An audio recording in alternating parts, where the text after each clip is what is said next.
¿Se imaginan esta plaza de Santa María, habitual como escenario burgalés, vacía? La hierba es azotada por el viento, una ciudad en el 884 acaba de nacer en la falda del castillo.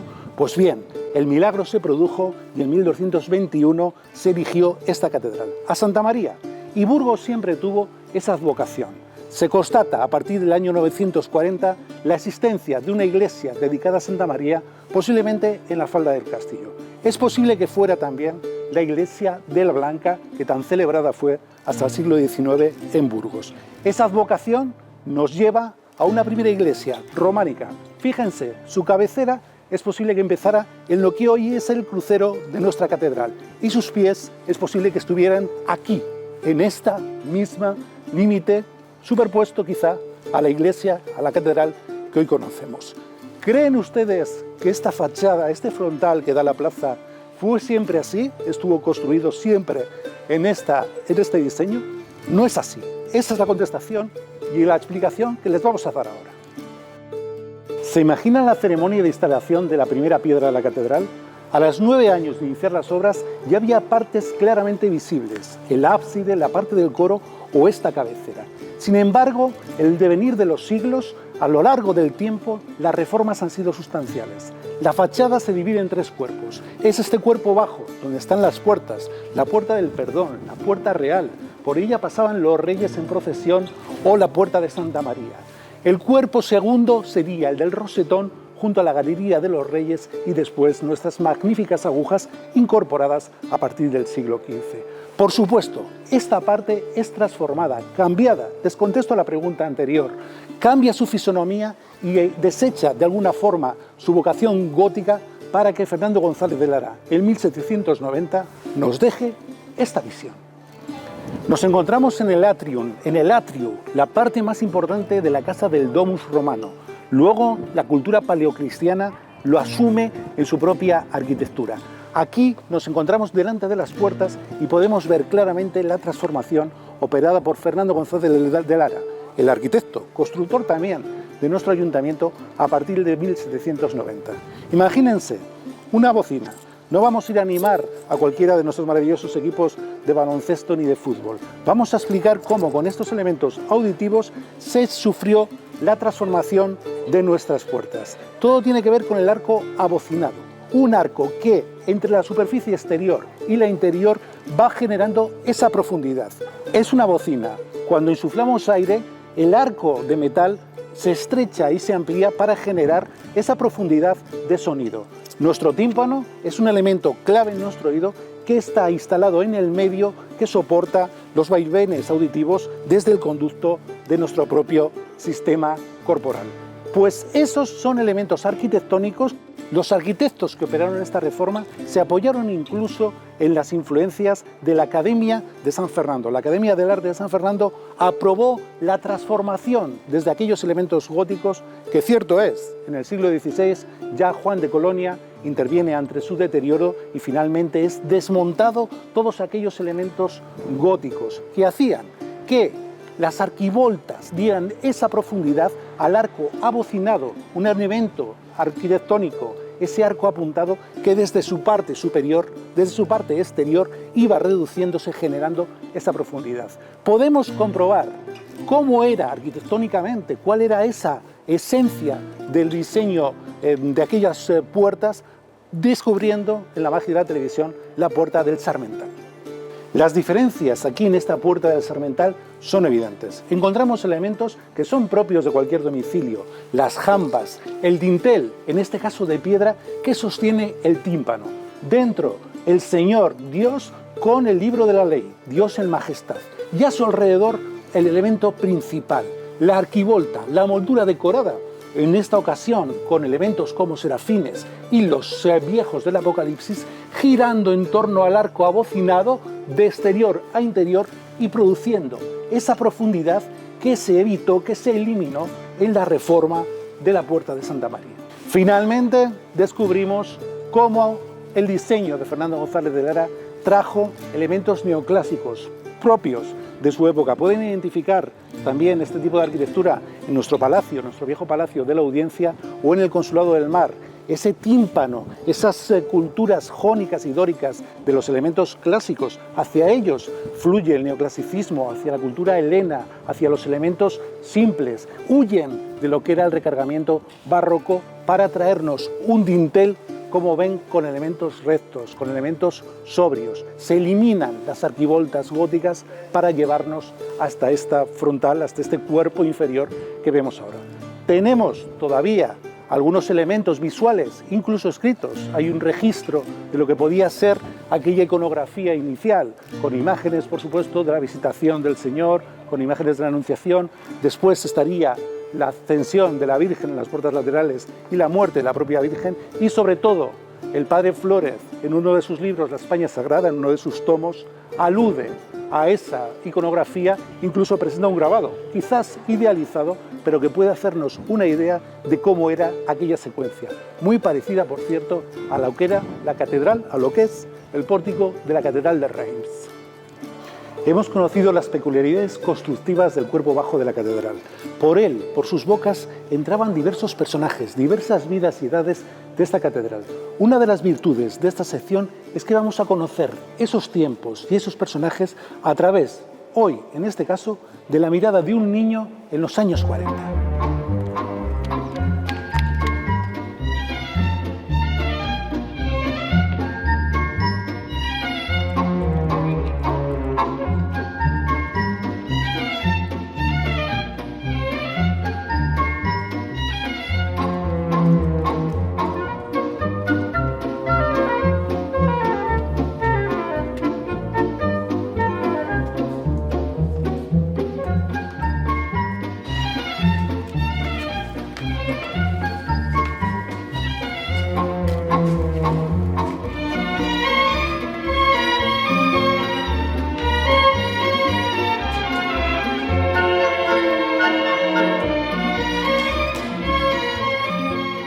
Hola, ¿quién eres? Soy el campanero de esta gran catedral y además arreglo zapatos. ¿Y por qué haces eso? Arreglo zapatos para que los hombres sigan su camino y toco las campanas para que los hombres puedan llegar a Dios. ¿Y dónde está? ¿Quién? Dios. Esta catedral la hicieron para Él. Búscale. Gracias.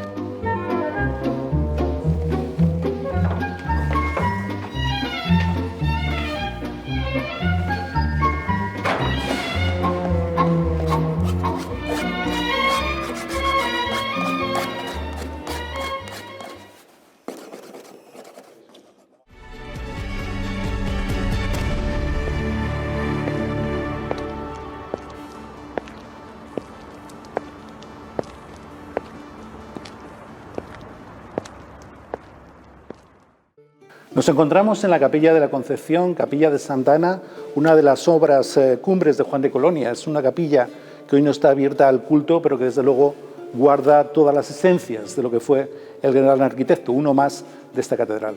Lo hacemos con Juan Álvarez Quevedo, vicepresidente del Cabildo. Juan es licenciado en Estudios Eclesiásticos por la Universidad del Norte de España, licenciado en Filosofía y Letras también por la Universidad de Burgos. Ahora mismo imparte arte cristiano en la Facultad de Teología y, entre otras cosas, es uno de los máximos expertos en arte cristiano que hay en nuestra ciudad y que hay, por qué no, en España. Juan, ¿cómo estás? Hola, ¿qué tal? Bien, ¿y vosotros? Pues gracias sobre todo por inaugurar esta sección, los primeros pasos en la catedral. Y te tengo que preguntar, ¿cómo fue la primera vez que pusiste tú un pie en esta catedral? Yo creo que fue en torno a los 8 o 9 años, 8, 9, 10 años. Estoy convencido de que cuando vine a hacerme el traje de la primera comunión, aquí a Burgos, hice la primera comunión en mi pueblo natal, que es Villahoz, y serían 8 años, y estoy seguro, pero no lo recuerdo con precisión, que mi madre me traería aquí a la catedral. Entonces es una especie de vago recuerdo que tengo de niño, de claro, veníamos de los pueblos, la primera vez había que venir a la catedral, y creo que venimos a la catedral, pero luego lo que sí tengo ya conciencia exacta, o sea, con una memoria exacta ya es cuando estábamos en el seminario, a partir de los 10, 11 años, pues ya veníamos a la catedral muy a menudo, es decir, siendo niño ya este lugar me impactó. Pues fíjate, hablas de niños, como tantos evidentemente van a contestar enseguida. La primera vez fue con mi madre, fue de la mano de... Y hemos visto, venimos aquí con el hilo conductor de la mirada de un niño que ha subido a un campanario donde había un campanero zapatero. Y eso es real, así eran los años 40 o 50 en la Catedral de Burgos. Y es real. A mí no me ha tocado conocerlo más que en parte. Volviendo a los recuerdos de niño y enlazando también con esa historia, pues yo solamente puedo certificar o dar fe de que efectivamente allí había unas personas que ayudaban a la catedral, y yo conocí a una persona que es la que nos subió arriba por la escalera, por la torre y la aguja sur, Dionisio. Dionisio era un señor bajito que era sacristán especialmente del Santo Cristo, y me suena que era padre de un tal Julián Pérez, el del soneto del Barasero. Entonces este señor nos subió arriba, a la parte alta de la catedral.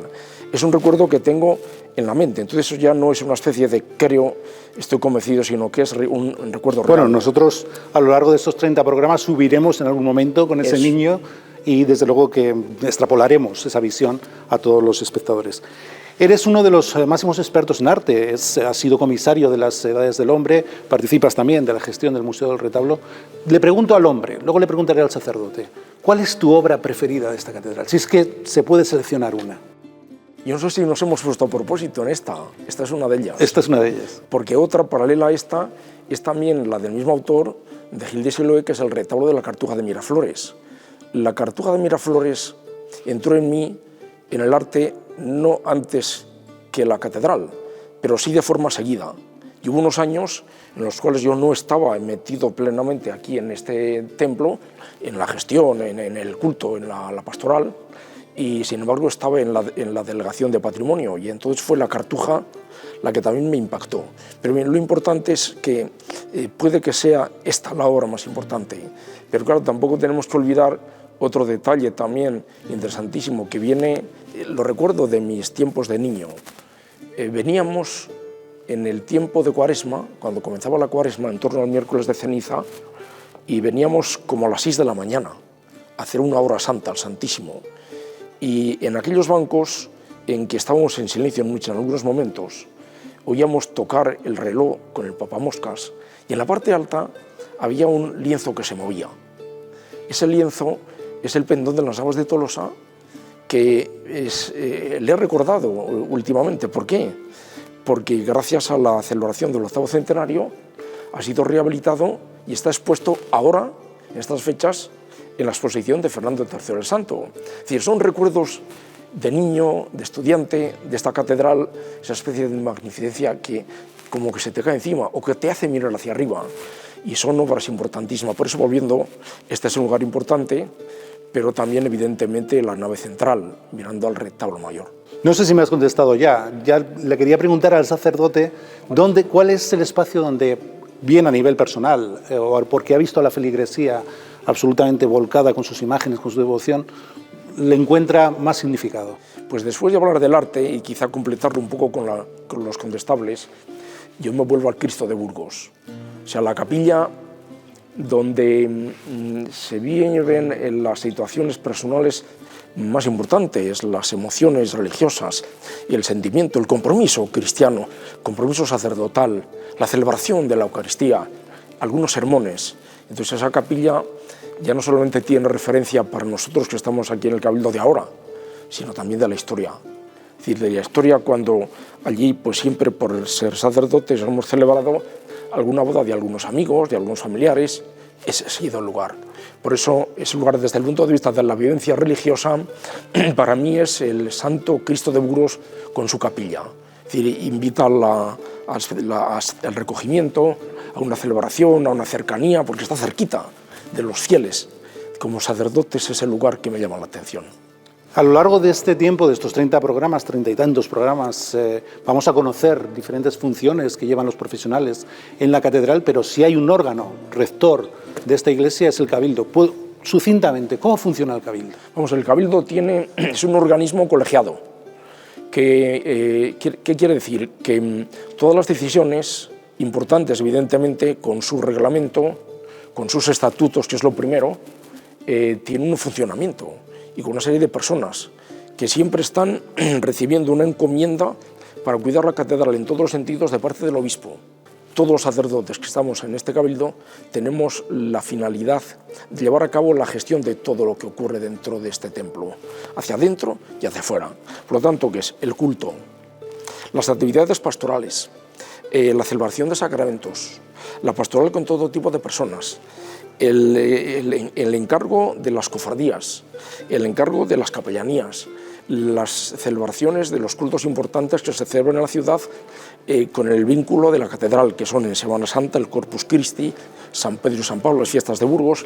Todo eso tiene el cabildo como función. Y luego con el paso del tiempo, y luego hay una serie de actividades que están encomendadas a cada uno de los capitulares. Todos los nombres tradicionales dentro de este conjunto de capitulares, pues está el archivero, el fabriquero, el encargado de turismo, el penitenciario, por decir los más importantes. Bueno, todos son importantes, pero los que quizá más llaman la atención de las personas que se acercan a la catedral. Pasaremos por todos ellos, desde luego conoceremos todas las funciones.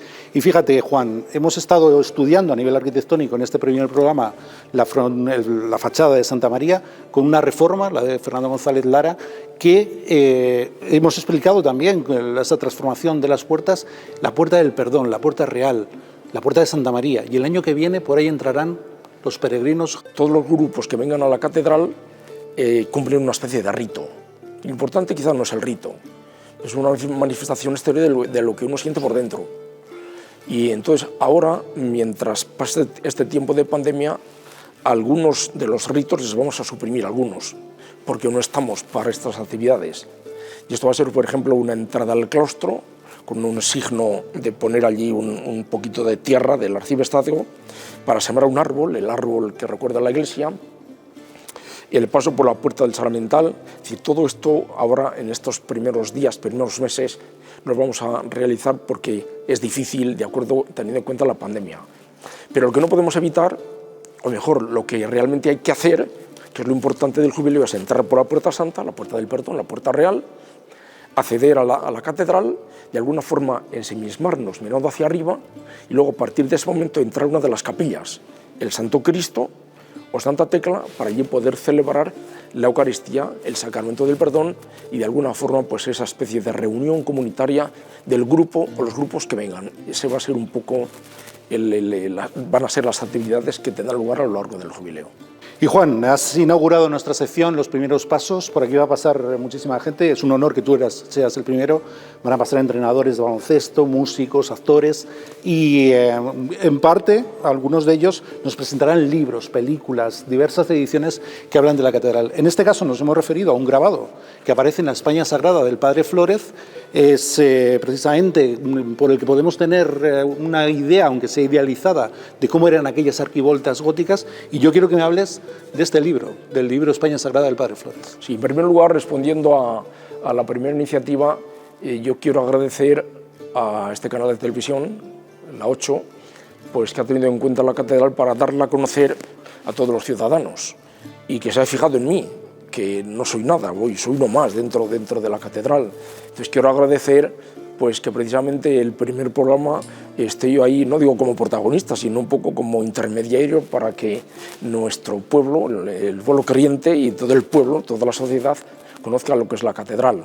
Y luego con respecto a España Sagrada. Bueno, España Sagrada es un conjunto de libros, y hay 2 libros de ellos que se refieren a Burgos y que se refieren, en primer lugar, conventos, monasterios. Bueno, yo diría, el anterior se refiere a la catedral, parroquias y demás de Burgos, y cómo el obispado después fue llegando aquí desde Oca, Camonal, Valpuesta, Sasamón, entonces llegó aquí. El Padre Flórez narra toda esa historia, y luego el otro capítulo se refiere también a conventos y monasterios que había en Burgos en ese momento. Es decir, en el siglo XVIII conocemos a través de esta fuente, que es importantísima y nos ayuda a conocer toda la historia de nuestra iglesia diocesana. Entonces todo eso nos invita a descubrir las raíces de nuestra vida, nuestra fe, nuestra cultura, que se mezclan, porque la fe ha hecho del arte cultura, y así hoy nos invita a descubrir también ese arte y vivir la fe en nuestros tiempos modernos. Pues gracias, Juan Álvarez Quevedo, por tu presencia. Es un honor que estés aquí. Decías, yo solo soy un intermediario. En esta catedral el hombre se queda pequeño ante Dios, ante la catedral, ante la arquitectura y sobre todo agradecerte en nombre de la 8 que hayas posibilitado el que podamos hacer aquí 30 programas, podamos enseñar toda la SEO a los espectadores y sobre todo, bueno, pues que sea en este año, en el 8º centenario. Gracias. Gracias a vosotros.